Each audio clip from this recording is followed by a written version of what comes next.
Hello दोस्तों, welcome back to my channel. और आज हम एक वीकली एनालिसिस आपके साथ शेयर करना चाहते हैं, जिसके अंदर हम मंथली, वीकली और अपने डेली टाइम फ्रेम का एकदम डीप एनालिसिस करते हैं।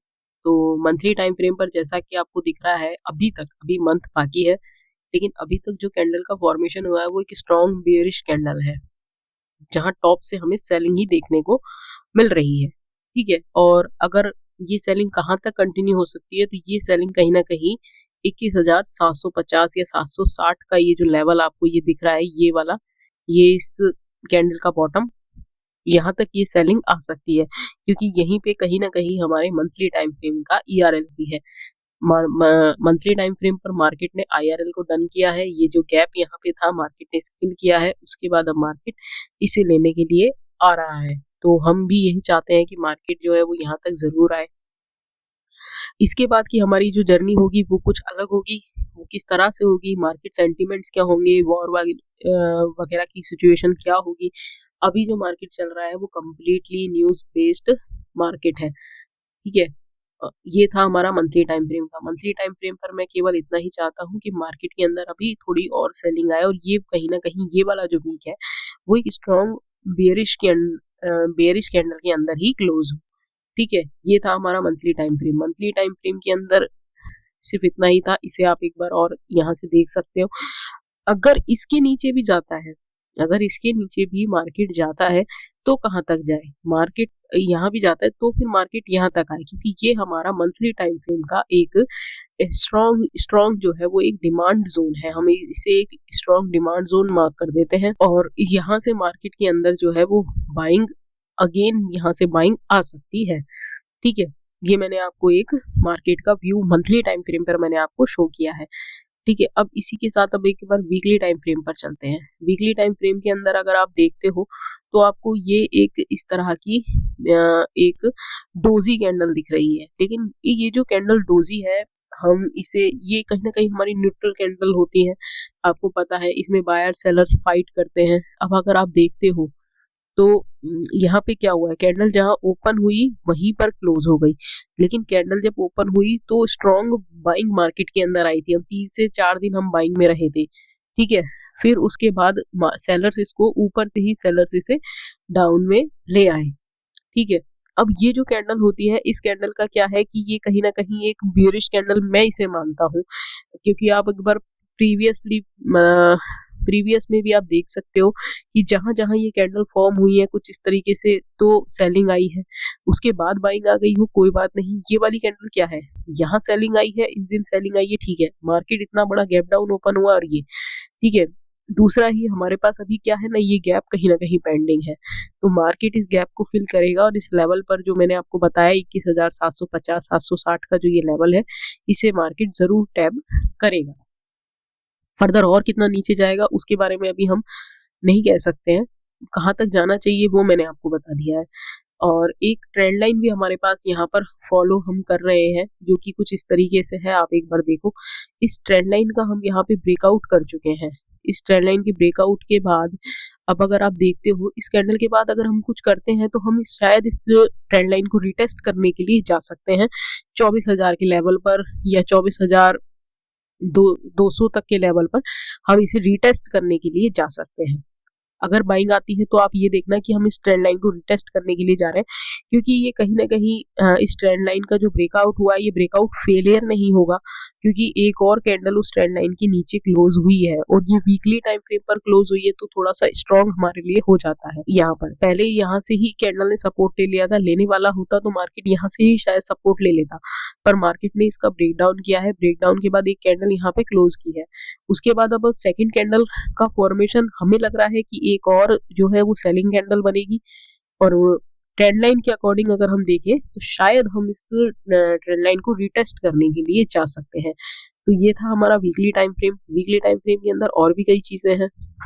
मैंने वीकली टाइम फ्रेम के अंदर आपको बड़े लेवल छोटे लेवल दोनों पे ही मैंने आपको चीजों को दिखाया है, और यहाँ आप देख सकते हैं कि किस तरीके से मार्केट जो है रिएक्ट आगे करने वाला है।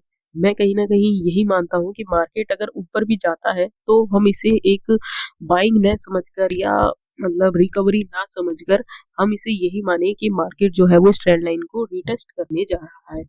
जब मार्केट यहाँ से नीचे आएगा तो आप आगे और फर्दर सेलिंग देख सकते हैं शायद इस लेवल की, और हमारे लिए अच्छा भी यही होगा कि मार्केट यहाँ से पहले एक ऊपर जाए और फिर नीचे आए, क्योंकि अगर आप देखते हो तो आप वीकली टाइम फ्रेम पर बैक टू बैक आप कितनी कैंडल्स सेलिंग में बना चुके हो, एक, दो, तीन और ये कहीं ना कहीं चौथी, तो चार कैंडल हम बैक टू बैक सेलिंग में बना चुके हैं।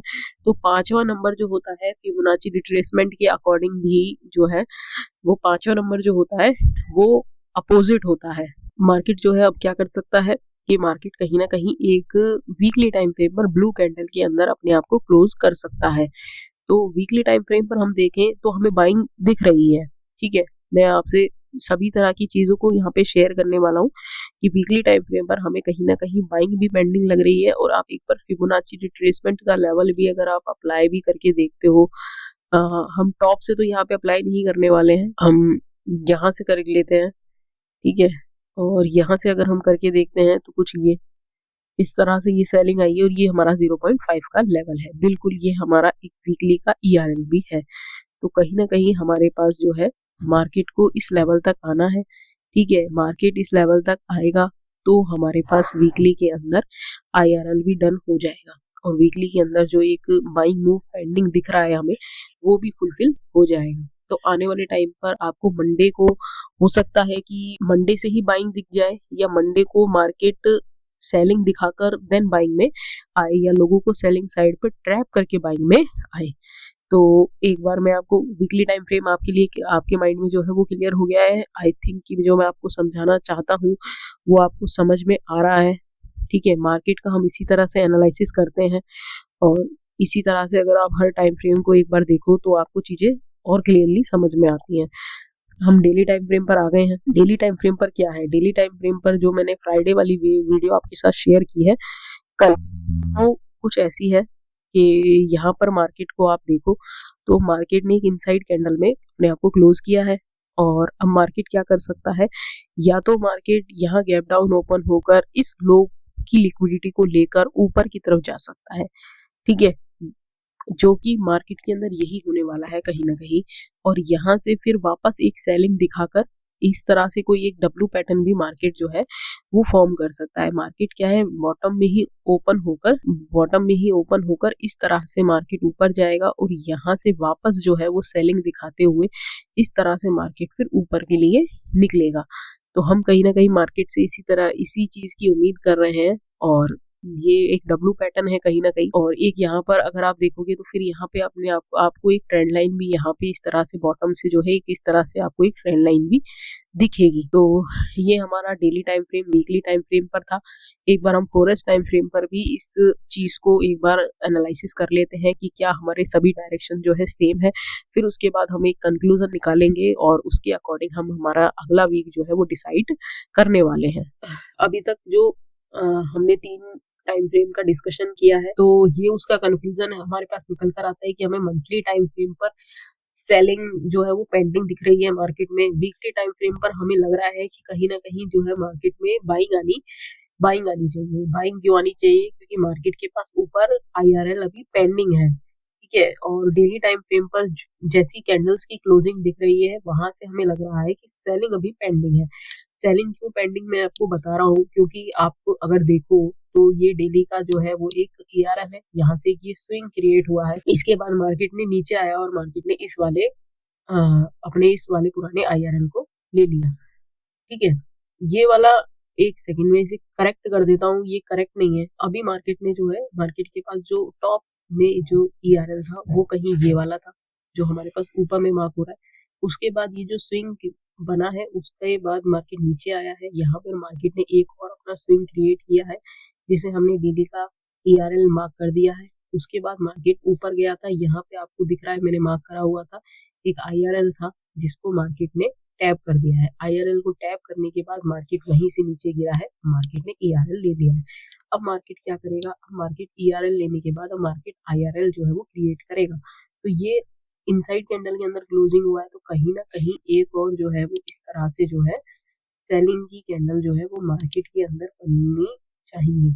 सेलिंग की कैंडल जब यहाँ पर बनेगी तो हम इस पहली, दूसरी और तीसरी कैंडल के बीच में एक IRL कुछ इस तरह से हम मार्क कर लेंगे। तो जब हमारे पास IRL मार्क होगा तो मार्केट वहां से घूमेगा उस IRL में टैप करने के लिए। तो मैंने एकदम आपको यहाँ पे जो चीज बताई है वो सही है। डेली टाइम फ्रेम के अंदर हम कहीं ना कहीं हमारे पास अभी भी सेलिंग पेंडिंग है और मार्केट को एक IRL भी क्रिएट करना है। अब ये देखो, अब हमारे पास एकदम परफेक्ट चीजें आ गई हैं। सेलिंग मंथली टाइम फ्रेम पर सेलिंग, वीकली टाइम फ्रेम पर बाइंग, क्योंकि अभी IRL टैब होना बाकी है, ठीक है। और डेली टाइम फ्रेम पर सेलिंग की जरूरत है क्योंकि अभी IRL क्रिएट होना बाकी है। तो यहाँ पर मार्केट कुछ इस तरीके से नीचे आएगा और हमारे पास यहाँ ये फर्स्ट कैंडल, ये सेकंड कैंडल बनेगी हमारी तब, और ये थर्ड कैंडल होगी। इनके बीच में हमारे पास एक FVG क्रिएट हो जाएगा, ठीक है। तो कहीं ना कहीं हम डेली टाइम फ्रेम पर अभी थोड़ी और सेलिंग को देख सकते हैं। या तो हमें वो मंडे को दिख जाएगा या फिर ट्यूसडे तक हमारे पास वो चीज बन जाएगी। मेरे को नहीं लगता ट्यूसडे तक मार्केट जाएगा, मार्केट कहीं ना कहीं मंडे को ही सेलिंग यहाँ पर हमें दिखा देगी। तो ये था हमारा डेली, मंथली और वीकली टाइम फ्रेम पर आपके लिए एनालिसिस। एक बार हम 4S टाइम फ्रेम पर भी देख लेते हैं, वहां हमें क्या देखने को मिल रहा है। तो ये देखो, ये यहाँ से स्विंग क्रिएट हुआ, मैं एक मिनट हाइड कर देता हूँ। ये यहाँ से एक स्विंग क्रिएट हुआ, उसके बाद मार्केट ऊपर गया। देखो यहाँ पर एक डोजी का फॉर्मेशन था, डोजी के बाद मार्केट ने उसका 50% से हाई ब्रेक किया, और जैसे ही मार्केट ने हाई ब्रेक किया हमें टॉप के ऊपर देखो कितनी मतलब अच्छी बाइंग जो है वो यहाँ पर मिली है, काफी अच्छी बाइंग मिली है। पर हम इतना थोड़ा ना कैप्चर करने के बारे में सोच सकते हैं, हम सिर्फ इस वाली कैंडल के हाई तक सोचेंगे और वो हमें इजीली मिल गया है। उसके बाद 2 दिन हमारे साइडवेज गए कहीं ना कहीं, देन हमारे पास ये एक अच्छी जो है वो बाइंग ऊपर की तरफ आई थी। उसके बाद हम क्या किया है, हमने एक नीचे की तरफ हम आए हैं। ये जो कैंडल है देखो, आप 4S टाइम फ्रेम पर भी देखते हो तो इसी तरह का एक डोजी जो है वो बना हुआ है। अब ये वाला डोजी क्या दिखाता है आपको, ये सेलिंग दिखाता है। इसके बाद में मार्केट के अंदर अगले 4H अगले चौथे घंटे में जो कैंडल बनी है वो एक सेलिंग कैंडल बनी है। और उसके बाद अगर आप कहीं ना कहीं देखते हो तो आपको एक कंसोलिडेशन सा दिखता है, मतलब मार्केट एक ही रेंज में मूव कर रहा है, एक सेलिंग एक बाइंग एक सेलिंग इस तरह से। अब डेली टाइम फ्रेम पर भी हमारे पास इसी तरह का एक डोजी कैंडल बना है, तो हम कहीं ना कहीं वहां से सेलिंग की ही उम्मीद लगाकर मंडे को चल सकते हैं। मैंने फ्राइडे की वीडियो में आपके साथ शेयर किया है कि हम उस डोजी कैंडल को किस तरह से ट्रीट करने वाले हैं, किस तरह से हम उसके अंदर ट्रेड को आइडेंटिफाई करने वाले हैं। तो प्लीज आप फ्राइडे वाला वीडियो जरूर चेकआउट करना। ये था हमारा 4S टाइम फ्रेम के अंदर और आपके साथ एनालिसिस। और यहाँ पे 4S टाइम फ्रेम के अंदर देखो तो ये एक हमारे पास सेलिंग का ऑर्डर ब्लॉक है और उसके अंदर ये हमारा एक FVG है। तो यहाँ से मार्केट अगर ऊपर भी आता है तो यहाँ से हम कहीं ना कहीं अगेन सेलिंग का ट्राई कर सकते हैं, ये 23,800 का जो लेवल है वहां से, ठीक है। पर अभी मार्केट के अंदर थोड़ा और सेलिंग कहीं ना कहीं हम देखते हैं और वो आना भी चाहिए। और ये सेलिंग कहाँ तक आ सकता है, ये सेलिंग अभी हाल फिलहाल के लिए इस वीकली टाइम फ्रेम का ये जो गैप अपने पास अभी पेंडिंग है ना, ये वाला गैप, तो ये देखो ये गैप था, ये मार्केट ने पूरा फुलफिल तो यहाँ पर दिख रहा है कि कर दिया है, मार्केट ने पूरा फुलफिल कर दिया है यार। ये देखो वीकली टाइम फ्रेम पर हमें वो गैप पूरा फुलफिल होता हुआ नजर आ रहा है। लेकिन अगर आप यहाँ 4H टाइम फ्रेम पर एक बार के लिए देखते हो, 1H पर भी आप देखोगे तो आपको यहाँ बड़े बड़े गैप नजर आएंगे, ठीक है। तो अभी जो सेलिंग है वो हम कहाँ तक उम्मीद लगा सकते हैं, वो 22,900 के लेवल तक हम उम्मीद लगा सकते हैं। ये एक स्ट्रॉन्ग बाइंग कैंडल थी, यहाँ से आपको दिख रहा है 23,900 से ही, और 23,900 से ही हमें कहीं ना कहीं बाइंग दोबारा देखने को मिल सकती है। तो अभी हम जो सेलिंग मूव मंडे को प्ले करने वाले हैं वो कहीं ना कहीं हम 23,900 तक प्ले करना ज्यादा सही हमारे लिए रहेगा। मैं यहाँ पर एक हॉरिजॉन्टल लाइन भी मार्क कर देता हूँ ताकि मंडे को मुझे भी कहीं ना कहीं ये चीज याद रहे। 22,900 का ये लेवल हमारे पास निकल कर आ गया है। तो यही था दोस्तों हमारे पास वीकली एनालिसिस के का वीडियो, और मैंने इसके अंदर आपके साथ कई सारी चीजें जो है वो शेयर की हैं। अपना monthly time frame, daily time frame, weekly time frame और इन टाइम फ्रेम पर हम किस तरीके से मार्केट के अंदर रिएक्ट करने वाले हैं, हमारा क्या प्लानिंग आगे के वीक में रहने वाला है। वैसे ये वीक हमारा बहुत छोटा होने वाला है, शायद हमें इसमें 4 ही दिन मिलेंगे, बहुत छोटा तो नहीं पर हाँ 4 ही दिन हमें इसमें ट्रेड करने को मिलेगा, क्योंकि 26 को हमारा एक हॉलीडे है, 26 को शायद थर्सडे होगा उस दिन। तो सेंसेक्स की एक्सपायरी भी आपको कहीं ना कहीं वेडनेसडे को देखने को मिल सकती है। ट्यूसडे और वेडनेसडे दोनों दिन आपको थोड़ा सा मार्केट के अंदर अच्छे से फोकस करके रखना पड़ेगा। ज्यादा बड़े बड़े मूव जो है वो आपको वहाँ प्लान नहीं करने होंगे, थोड़ा सा संभल कर चलने का वो टाइम आपके लिए रहने वाला है।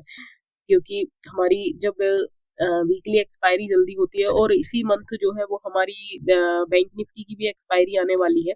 तो हमें बहुत ही अच्छे से अपने आप को प्रिपेयर करके उस दिन चलना पड़ेगा। एक्सपायरीज के दिन आप थोड़ा सा ज़्यादा मतलब ध्यान रखा कीजिए मार्केट के अंदर। और यही था हमारा मंथली वीकली टाइम फ्रेम का एनालिसिस। और चलिए हम इस वीडियो को यहीं पे एंड करते हैं, आपके साथ मिलते हैं किसी दूसरी वीडियो में। तब तक के लिए वीडियो को लाइक शेयर एंड सब्सक्राइब जरूर से कीजिए।